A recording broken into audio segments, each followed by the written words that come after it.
وخدوا كاس العالم، خدوا كاس العالم.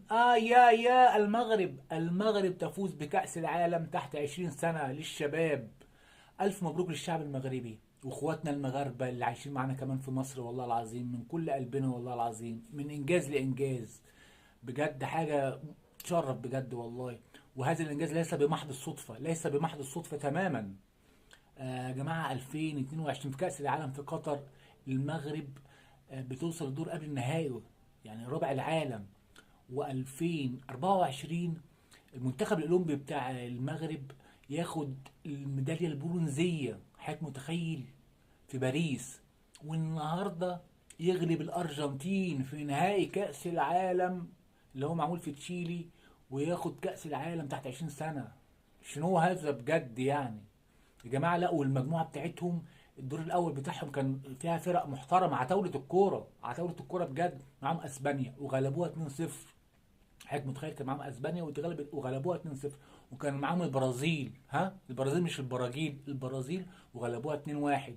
وكان معاهم المكسيك. والدور اللي بعده يوصلوا دور ال 16 ويكسبوا كوريا الجنوبيه 2-1. ويكسبوا الدور اللي بعده، اللي هو دور الثمانية، يكسبوا أمريكا 3-1.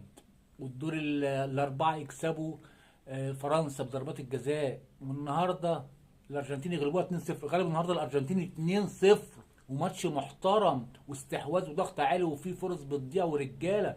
الولد رقم 7 الجناح نايم المدافع ان هما محترمه في الجون التاني، وعطاها عرضيه لزميله. انا مش عارف اساميهم عشان هما صغيرين، بس رجاله والله، وزاويس بس رجاله حقيقي بجد يعني.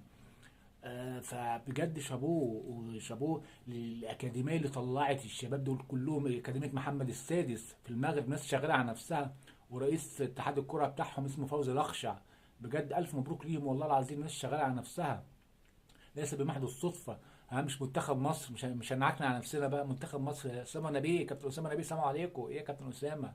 اللي انا هقول ازاي اللعيبه يكسبوا اليابان والبتنجان ونيوزيلندا؟ شفت يا كابتن اسامه؟ اتحاد ناس شغاله، مفيش فساد، وناس محترمه شغاله على نفسها من الصغر.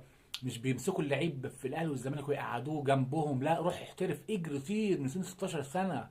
بيلعب في انديه في اوروبا، ايطاليا وفرنسا. وانتوا عارفين يا جماعه، الناس اللي متابعه الكوره. فبجد شابوه، الف الف مبروك للشعب المغربي، وعقبالنا يا رب ان شاء الله، عشان هم خدوا كاس العالم، مش وصلوا له، خدوا كاس العالم. السلام عليكم ورحمه الله وبركاته.